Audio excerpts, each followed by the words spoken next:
Welcome बच्चों। आज की क्लास में हम करने वाले हैं ग्रेविटेशन चैप्टर करने वाले हैं। 9th क्लास का 3rd चैप्टर है फिजिक्स का ग्रेविटेशन। ठीक है, तो ये जो शब्द है ग्रेविटेशन, एक्चुअली इसको हम पूरी तरह से बोलते हैं फोर्स ऑफ ग्रेविटेशन। ये आया कहां से? तो ऐसा माना जाता है, आपने भी सुना होगा, सर इसैक न्यूटन। ठीक है, न्यूटन का नाम तो सुना है ना? अभी लॉज ऑफ मोशन आप लोगों ने पढ़ा है। तो सर इसैक न्यूटन एक दिन एप्पल के पेड़ के नीचे बैठे हुए थे और एक एप्पल आके उनके पैरों के पास गिर गया। तो उनके दिमाग की बत्ती जली कि भैया एप्पल ऊपर से नीचे गिरा, यानी कि अर्थ हर चीज को अपनी तरफ खींच रहा है। ठीक है ना? तो अर्थ अगर हर चीज को अपनी तरफ खींच रहा है तो यानी मून को भी अपनी तरफ खींच रहा होगा, कुछ ना कुछ तो कर ही रहा होगा। वह मून को भी अपनी तरफ खींच रहा होगा, लेकिन मून तो हमारे पास आके गिर नहीं जाता।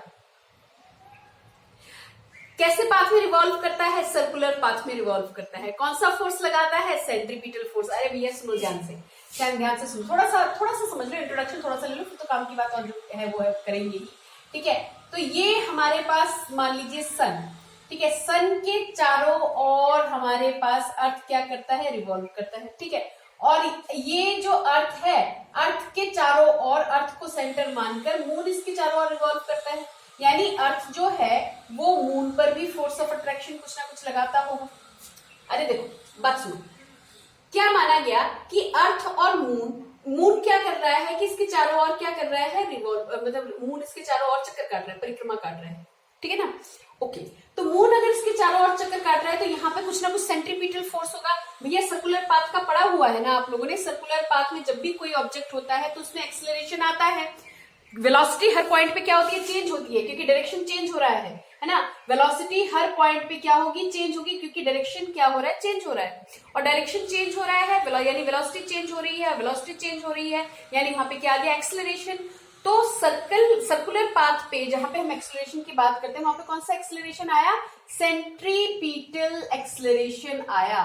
क्या आया? सोना नहीं, बात समझ लो, सेंट्रीपिटल एक्सेलरेशन आया। यानी कि किसी ना, अब ये सेंट्रीपिटल एक्सेलरेशन जो आया, यानी कुछ ना कुछ फोर्स तो लग रहा होगा ना इसके ऊपर, जिससे कि मून अर्थ के चारों ओर घूम रहा है या अर्थ सन के चारों ओर घूम रहा है, कुछ ना कुछ फोर्स तो लग रहा होगा। और ये फोर्स कौन प्रोवाइड करवा रहा है? ये फोर्स इन दोनों के बीच का अट्रैक्शन, यानी सन और अर्थ के बीच का अट्रैक्शन, या अर्थ और मून के बीच का अट्रैक्शन, कुछ भी बोल लो। यानी क्या माना गया? अब आ जाओ मोटी मोटी बात पे बात करते हैं। यानी जितने भी ऑब्जेक्ट्स हैं जिनका मास है इस धरती के ऊपर, इस यूनिवर्स के ऊपर, हर वो ऑब्जेक्ट जिसका मास है वो क्या करेगा? एक फोर्स ऑफ अट्रैक्शन लगाएगा किसी दूसरे ऑब्जेक्ट पर, डेफिनेटली। ठीक है, फोर्स ऑफ अट्रैक्शन और other object which having some mass. ठीक है, हर वो बॉडी, हर यूनिवर्स के ऊपर, every body which have mass, ये बात ध्यान से समझिएगा, वो हर बॉडी एक दूसरे के ऊपर फोर्स ऑफ अट्रैक्शन लगा रहा है। यानी कि इस कमरे के अंदर मैं हूं, मेरे साथ मेरे साथ यहाँ पे चेयर, टेबल, कुर्सी जो भी है, ठीक है, हर एक का एक दूसरे के ऊपर फोर्स ऑफ अट्रैक्शन लग रहा होगा। इस यूनिवर्स में जितनी भी चीजें हैं वो एक दूसरे के ऊपर क्या लगा रही हैं? फोर्स ऑफ अट्रैक्शन लगा रही हैं। और वही फोर्स ऑफ अट्रैक्शन क्या है? ग्रेविटेशन। उसी ग्रेविटेशन की वजह से ये मून अर्थ के चारों ओर घूमेगा, अर्थ क्या है? सन के चारों ओर घूमेगा। कहां से आया फोर्स ऑफ ग्रेविटेशन। ये force of gravitation he object को अपने चारों ओर क्या करता है? घुमाता है। Force of gravitation he object को अपने चारों ओर क्या करेगा? घुमाएगा सर्कुलर पाथ पे। ठीक है, अब मैं यहाँ पे ये बात नहीं कर रही, अगर आप अपने कमरे में बैठे हुए हैं तो पंखा, कुर्सी में सभी एक दूसरे पे फोर्स ऑफ अट्रैक्शन लगा रही होंगी, पर वो बहुत कम होता है, जिसको मैं आगे आपको स्टडी करके बताऊंगी। ठीक है, ये कंसेप्ट समझ में आया? क्या माना गया कि जब भी कोई ऑब्जेक्ट रोटेट कर रहा है, जब भी कोई ऑब्जेक्ट हम ले रहे हैं जिसका मास है, वो क्या करेगा? फोर्स ऑफ अट्रैक्शन लगाएगा। ठीक है, और ये फोर्स ऑफ अट्रैक्शन, अगर मैं प्लैनेट्स या हेवनली बॉडीज की बात करूं, हेवनली यानी बड़ी बड़ी बॉडीज, स्टार वगैरह, इनकी हम बात करते हैं, तो वहां पे क्या होता है? ये ग्रेविटेशनल फोर्स ही रिस्पॉन्सिबल होता है सेंट्रीपिटल फोर्स प्रोड्यूस करने का। अपने आप घूमने नहीं लग जाती उसके चारों ओर। कुछ बात समझ में आई? ठीक है, तो यहां से हमारा कंसेप्ट स्टार्ट हुआ किसका? ग्रेविटेशन का। तो ग्रेविटेशन को जब भी आपको एक पॉइंट में समझना हो तो ग्रेविटेशन क्या है? It is a force of attraction between two objects which have some mass, ठीक है, विच हैव सम मास। तो इसैक न्यूटन ने अपनी एक थ्योरी के हिसाब से यहाँ पे इन्होंने क्या कहा, एक लॉ दिया कि जो ये फोर्स ऑफ अट्रैक्शन है ना, दो ऑब्जेक्ट्स के बीच में, वो कुछ चीजों पे निर्भर करेगा। जैसे मान लीजिए मेरे पास एक ऑब्जेक्ट है, आप स्फेयर ले लो, कुछ भी ले लो, एक ऑब्जेक्ट ए है जिसका मास कितना है m1, दूसरा ऑब्जेक्ट मेरे पास क्या है b है जिसका मास कितना है m2, इसका मास m1, इसका मास m2, और इनके सेंटर से सेंटर के बीच में डिस्टेंस कितना है, मान लो r है, ठीक है। तो फोर्स ऑफ ग्रेविटेशन या न्यूटन्स लॉ ऑफ ग्रेविटेशन, मैं इसी को समझा रही हूँ अभी आपको, ठीक है। न्यूटन्स लॉ ऑफ ग्रेविटेशन क्या कहता है, ये कहता है इनके हिसाब से क्या होना चाहिए कि इन दोनों ऑब्जेक्ट के बीच में फोर्स लगेगा, और वो फोर्स कितने के बराबर होगा, directly proportional to the product of masses, directly proportional to the product of masses, and force is inversely proportional to the square of the distance between the object from center of mass, ठीक है। दोनों के centre of mass के बीच में जो दूरी है उसका स्क्वायर लिया गया था, समझे, स्क्वायर की बड़ी इंपॉर्टेंस है। तो ये अगर मेरा पहला पॉइंट है, ये दूसरा पॉइंट है, तो फोर्स इन दोनों ऑब्जेक्ट्स के बीच में कितना फोर्स लग रहा होगा, इन दोनों को कंबाइनिंग फर्स्ट एंड सेकेंड, पूरा लिख लो, combining first and second, combining first and second, F is directly proportional to m1 m2 upon में बच्चे कितना r स्क्वायर, ठीक है, ये बन के आ गया। फोर्स है तो इसका डायरेक्शन भी होगा, डायरेक्शन भी हम दिखा देंगे, ठीक है, ओके। तो हम यहाँ से ये प्रोपोर्शनलिटी हटाते हैं, आप लोगों को पता है ना, प्रोपोर्शनलिटी हटता है तो वहां पे क्या आता है, कोई कांस्टेंट प्लेस होता है, ठीक है ना। तो प्रोपोर्शनलिटी हटा दिया, उसकी जगह पे क्या लग गया, g m1 m2 upon r का स्क्वायर। कुछ खास चीजें हैं इसके बारे में बताने की, वो मैं बताती हूँ, पहले इस चीज को समझ लो। जी यहाँ पे क्या है, अब मैंने आपसे हमेशा बोला हुआ है फिजिक्स करते हुए, जो राइट साइड पे चीज है ना, वही चीज कट कटा के लेफ्ट साइड पे भी होगी, यानी राइट पे जो है वही तुम्हारा क्या आएगा, लेफ्ट पे आएगा, यानी ये सारा का सारा मेरे को क्या दे रहा है, फोर्स, ठीक है। तो यहाँ पे जी क्या है आपके पास, this is gravitational constant, this is gravitational constant, ठीक है। इस जी की अपनी एक वैल्यू है, एक्सपेरिमेंटल वैल्यू है 6.67 10⁻11, ठीक है। अब देखो फोर्स है न्यूटन में मापोगे, लेकिन अगर आपको जी की वैल्यू निकालनी है, जी का यूनिट निकालना है, देखो मैं यहाँ पे लिख देती हूँ, आप लिखिए SI unit of gravitational constant जी। अगर जी को निकालना है, इस इक्वेशन को नंबरिंग कर दो भैया, थर्ड नंबर कर दिया इसको मैंने, ठीक है ना, ये वाला हमें याद रखना है। अगर आप इसको वेक्टर दिखाना चाहते हो तो यहाँ पे वेक्टर लगा दो, और यहाँ पे एक वेक्टर और दिखाना पड़ेगा आपको, ठीक है। अभी सिर्फ मैग्नीट्यूड की बात कर रही हूँ मैं, ठीक है। जी आ गया तो जी यहाँ से निकालेंगे आप, F R square is equal to F into R square, ऊपर चला गया, यहाँ पे रह गया जी, यहाँ पे कितना आ गया m1 m2, ओके। फोर्स को किसमें मापते हैं, फोर्स को किसमें मापा जाता है, यहीं पे कर दूं, समझ में आ रहा होगा, फोर्स को किसमें मापा जाता है, न्यूटन।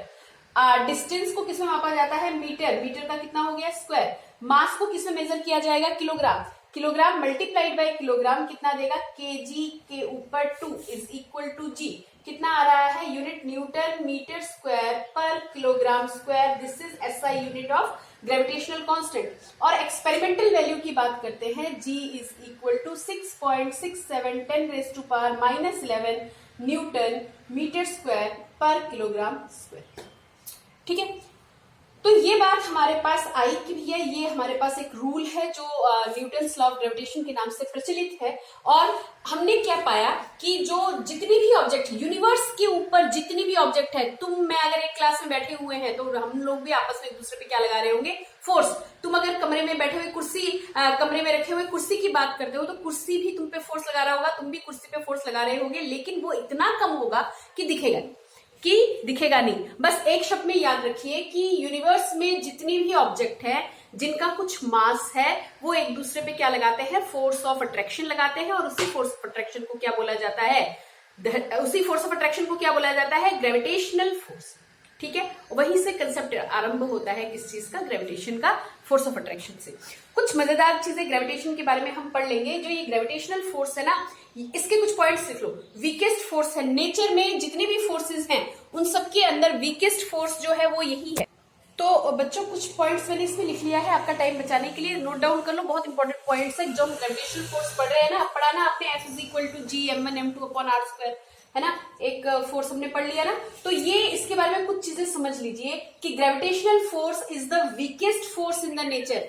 आगे जाके तुम पढ़ोगे इलेक्ट्रोस्टैटिक फोर्स हम पढ़ते हैं, ठीक है, मैग्नेटिक फोर्सेस हम पढ़ते हैं, ठीक है। तो ये जितनी भी फोर्सेस है ना भैया, जितनी भी फोर्सेस है नेचर में, जितनी फोर्सेस एग्जिस्ट करती है, 4 फोर्सेस की बात करेंगे हम बड़ी क्लासेस में, तो सबसे कमजोर फोर्स जो है वो क्या है, ग्रेविटेशनल फोर्स है, weakest force in the nature, ठीक है। एक वेंडरवाल्स फोर्स भी आता है पार्टिकल्स के बीच में, वो हम बात नहीं कर रहे थे, ठीक है। It is always attractive in nature, ये ध्यान में रखिएगा, हमेशा अट्रैक्टिव नेचर का होता है, कभी रिपल्सिव नहीं होता। कोई भी चीज ऐसे फेंको नीचे ही आएगी, ठीक है।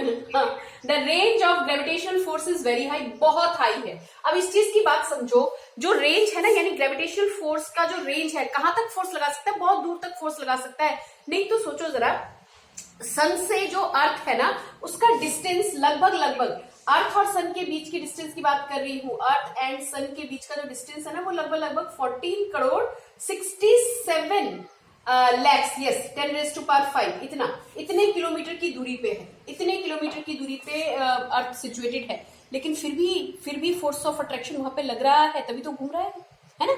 ये बहुत इंपॉर्टेंट चीज है, ये याद रखिएगा। ये ग्रेविटेशनल फोर्स ही है जो ऑब्जेक्ट्स को सर्कुलर पाथ में घुमाने लायक बनाता है, हेवनली ऑब्जेक्ट्स को, राइट। तो earth has its own gravitational force, earth का खुद का ग्रेविटेशनल फोर्स है, जिसकी वजह से मून उसके चारों ओर चक्कर लगाता है, टिंग टिंग टिंग टिंग करके, है ना, which keeps moon revolving around it.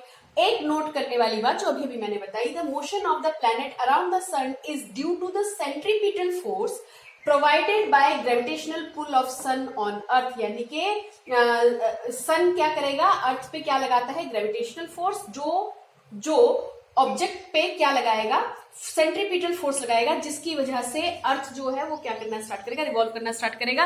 और सिर्फ अर्थ ही नहीं बाबा, जितने प्लैनेट्स हैं वो सारे के सारे सन के चारों ओर, ये सूर्य मामा के चारों, सूर्य मामा तो नहीं होते खैर, हैं, सूरज के चारों ओर चक्कर लगाते हैं, वो इसी वजह से, ग्रेविटेशनल फोर्स की वजह से। सोचो कितनी दूर तक रेंज है ग्रेविटेशनल फोर्स का, बात समझ में आई।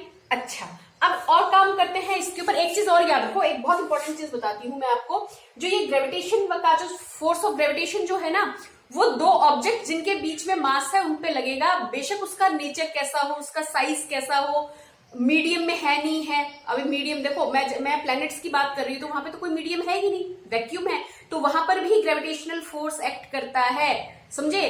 तो नेचर ऑफ ऑब्जेक्ट पर, मास ऑफ ऑब्जेक्ट पर, इन किसी चीज पे ग्रेविटेशनल फोर्स हमारे पास क्या नहीं होता, कि किसी भी चीज से अफेक्टेड नहीं होता, अफेक्टेड नहीं होता, ठीक है। ठीक है, यानी हम इसको ऐसे बोल सकते हैं, यानी गलत मत समझ लीजिएगा, यानी कहने का मतलब ये है कि जो ग्रेविटेशनल फोर्स है वो दो ऑब्जेक्ट्स के बीच में म्यूचुअली एक्ट करता है। ग्रेविटेशनल फोर्स 2 ऑब्जेक्ट्स के बीच में म्यूचुअली एक्ट करता है, डजंट मैटर उनका मास कितना है, उनका शेप क्या है, उनका साइज क्या है, 2 ऑब्जेक्ट्स के बीच में मीडियम है या नहीं है, इस चीज से फर्क नहीं पड़ता, ठीक है। अच्छा, अब कुछ न्यूमेरिकल कर ले इसके बारे में। अच्छा, एक चीज और कर लेते हैं इसमें, ग्रेविटी जी को एक बार डिफाइन कर लेते हैं, डेफिनेशन ले लेते हैं इसकी, ठीक है। देखो जी को कैसे डिफाइन करोगे आप, तो बच्चों यूनिवर्सल ग्रेविटेशनल कांस्टेंट को हमने निकालना है, थोड़ा डिफाइन करना है, पर इससे पहले ये समझो कि यूनिवर्सल ग्रेविटेशनल कांस्टेंट क्यों बोला जाता है इसको। ग्रेविटेशनल कांस्टेंट को यूनिवर्सल ग्रेविटेशनल कांस्टेंट इसलिए बोला जाता है क्योंकि ये कांस्टेंट क्वांटिटी है irrespective of time and the location from where या at which you are measuring, ठीक है। यानी आपका लोकेशन पे डिपेंड नहीं करता कि आपने कहां से मेजरमेंट किया है, आपका टाइम पे डिपेंड नहीं करता, यानी इंडिपेंडेंट होता है ना। तो ये जी जो है वो हर जगह पे क्या रहता है, हमारा कांस्टेंट रहता है, इसीलिए इसको क्या बोला जाता है, यूनिवर्सल ग्रेविटेशनल कांस्टेंट। बोलो बात समझ में आई। यूनिवर्सल ग्रेविटेशनल कांस्टेंट क्यों बोला जाता है इसको, क्योंकि जी जो है वो हर जगह पे कांस्टेंट रहता है respective of time and location, ठीक है। ओके, तो मैंने कहा मेरे को जी डिफाइन करना है, तो देखिए जब भी हम ऐसे फिजिक्स में किसी चीज को डिफाइन करते हैं तो हर फॉर्मूले में जितनी भी चीजें आ रही है उन सबको क्या करते हैं, 1 1 रख देते हैं कि नहीं। तो हमने भी यहाँ पे ये किया कि 2 ऑब्जेक्ट्स हैं, अभी मैंने बोला था ना यहाँ पे 2 ऑब्जेक्ट्स कंसीडर करो, ये 2 ऑब्जेक्ट्स, ये ए और ये बी, ठीक है। ए और बी इनका मास कितना है, m1 m2 हमने लिया था, मैंने कहा कि दोनों का मास ही कितना है, 1 किलोग्राम है, दोनों स्फेयर के बीच की दूरी जो है, सेंटर से सेंटर के बीच की दूरी कितनी है, 1 मीटर है। तो बेटा अगर हर एक चीज को 1 1 लगा दोगे तो यहाँ पे कितना आएगा, ये 1 और यहाँ पे कितना आ गया 1 का स्क्वायर। तो F इज इक्वल टू क्या हो जाएगा, G। Yes, gravitational constant is equal to the gravitational force. Gravitational constant मैं लिख दूं यहाँ पे, या आप लिख लेंगे gravitational constant is equal to the gravitational force of attraction between 2 unit masses. मैं लिख देती हूँ, आप लोगों का टाइम थोड़ा सा बच जाएगा, मैं लिख देती हूँ यहाँ पे फटाफट से, आप लोग बस नोट डाउन कर लीजिएगा। तो देखो जो मैंने डेफिनेशन लिख लिया, मेरे ख्याल से समझ में आ जाएगा यहाँ से। Gravitational constant is equal to the gravitational force. Gravitational constant is equal to the gravitational force between force, अब वो भी फोर्स कैसा, attraction, gravitational force of attraction between 2 unit masses. Unit masses यानी कि जिनका मास मैंने 1 1 लिया है, ठीक है, between 2 unit masses separated by unit distance from each other. एक दूसरे के बीच में कितनी दूरी हो, 1 मीटर, मतलब यूनिट डिस्टेंस होना है। मैंने यहाँ पे 1 मीटर लिया है, इसका मास कितना लिया है 1 kg, ठीक है। तो यूनिट मासेस के बीच में यदि सेपरेशन यूनिट डिस्टेंस का हो, सेपरेशन कितने का हो, यूनिट डिस्टेंस उनके बीच में सेपरेशन हो, तो हमारे पास gravitational force of attraction must be equal to the gravitational force between 2 objects. ठीक है, ठीक है, ठीक है।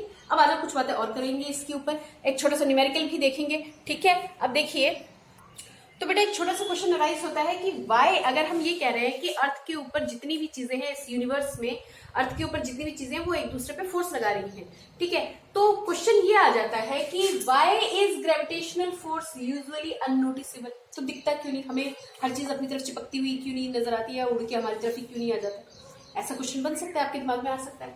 तो सुनिए बच्चे, हम यहाँ पे सोल्यूशन करेंगे कि अगर मास कम है ऑब्जेक्ट्स का, मान लो 2 आदमी है, दो पर्सन है, पर्सन ए जिसका मास कितना, जिसका हमारे पास आ रहा है 60 kg, और दूसरा पर्सन ले लिया, इसका भी हमारे पास वेइंग कितना है 60 kg, ठीक है। 2 ऑब्जेक्ट्स हैं और दो पर्सन है और उनका जो वेइंग है वो कितना आ रहा है 60 किलोग्राम। और मान लो दोनों के बीच में ये बंदा मान लो यहाँ खड़ा है और ये यहाँ पे है, ठीक है, और दोनों के बीच में डिस्टेंस कितने का है, 1 मीटर का डिस्टेंस आ रहा है। मान लो डिस्टेंस हमारे पास सेपरेशन जो है आर कितने का है, वो 1 मीटर का है। तो जरा फोर्स ऑफ ग्रेविटेशन निकालने की कोशिश करो। फॉर्मूला क्या होता है, जी m1 m2 अपॉन r का स्क्वायर, ठीक है। तो F इज इक्वल टू जी की जगह पे सॉरी मैंने क्या लगा दिया, 6.67 इंटू 10⁻⁻11 बोला था, ये एक्सपेरिमेंटेड वैल्यू है, ठीक है। और ये कितना है मेरा 60 किलोग्राम का एक आदमी, दूसरा आदमी भी कितने का 60 का, और नीचे डिस्टेंस मैंने कितने का ले लिया 1 का स्क्वायर। जब तुम इसको फाइंड आउट करोगे ना, इसको जब सॉल्व करोगे तो ये लगभग 636, और यहाँ पे मेरे पास आ जाना चाहिए कितना,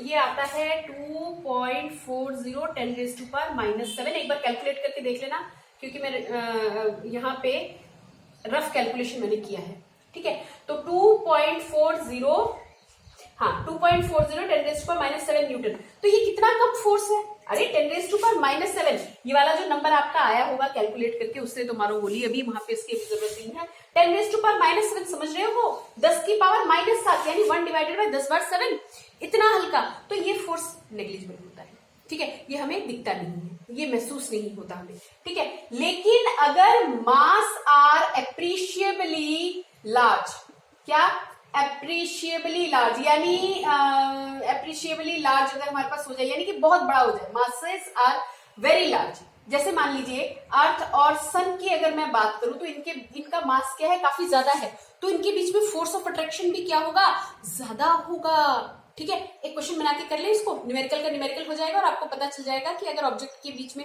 अब वही तो हम कर रहे थे, देखो ना, फोर्स जो है वो किस बात पर डिपेंडेंट है, दोनों के मास के प्रोडक्ट के बराबर, यानी अगर मास ज्यादा होगा दोनों के बीच में मल्टीप्लीकेशन करके मास ज्यादा होगा तो लगने वाला फोर्स भी क्या होगा, ज्यादा, और दूरी अगर ज्यादा होगी तो फोर्स क्या हो जाएगा, कम, वो भी कितने से, स्क्वायर से। डिस्टेंस अगर आधा हो जाएगा, फोर्स क्या हो जाएगा, 4 गुना बढ़ जाएगा, है ना, आर, है ना, आर 1/2 करके देख सकते हैं ना इसको। और मासेस अगर ज्यादा है तो फोर्स क्या हो जाएगा, ज्यादा। चलो आ जाओ देख लेते हैं, समझ में आया ना, ये वाला समझ में आया होगा, ओके। तो अगला पार्ट हम देख लेते हैं कि अर्थ और इसका देख लेते हैं। तो बच्चों एक क्वेश्चन मैंने लिख लिया, फटाफट से देख लो। अब मैंने यहाँ पे मास, बहुत बड़े बड़े मास वाले ऑब्जेक्ट लिए हैं, ठीक है। Calculate force of gravitation between sun and earth, given mass of sun कितना है 2 × 10⁻30 किलोग्राम, कितना मास है ना, and earth is equal to 6 × 10⁻24 kilogram, और distance between sun and earth is 1.5 10⁻11 kilogram. Sorry kilometre, 1.5 10⁻11 kilometre की दूरी है ना। तो ये यहाँ पे अगर हम सन मान ले और इसके चारों ओर का एक ऐसा पेरिफेरी सा बना के हम यहाँ पर अर्थ मान ले, तो इनके सेंटर से सेंटर का डिस्टेंस 1.5 अप्रोक्सीमेट ले लिया इन्होंने किलोमीटर। इसका मास को मैंने नाम दे दिया m, किसके, सन के मास को, और अर्थ के मास को मैंने नाम दे दिया m2, m1 m2 मासेस ले लिए मैंने, ठीक है, मासेस ले लिए। डिस्टेंस दिया हुआ है, ग्रेविटेशनल कांस्टेंट इतना होता ही है। फोर्स निकालोगे g m1 m2 upon r², g कितना, ये वैल्यू हमने रख दी, m1 कितना, ये वैल्यू हमने रख दी, m2 कितना, ये वैल्यू हमने रख दी, अपॉन 1.5 10⁻11 का स्क्वायर। कैलकुलेशन बड़ी होती तो इसलिए मैंने पहले ही कैलकुलेट करके आपके लिए रख लिया कि फोर्स कितना, इतना, देख रहे हो कितना फोर्स, 10⁻22। और जब दो लोगों के बीच का फोर्स में निकाल रही थी 60 किलो वाले, तो वहां पर 10⁻7 आ रहा था। समझ में आ गई बात? तो यही बात है, ठीक है। और डिस्टेंस के साथ कैसे वेरी करेगा, डिस्टेंस के साथ 1/r² से इनवर्सली वेरी करेगा, ठीक है बच्चों, इतना करके रखना, ठीक है। इसमें से होपफुली आपके न्यूमेरिकल्स बन जाएंगे। Okay, bye.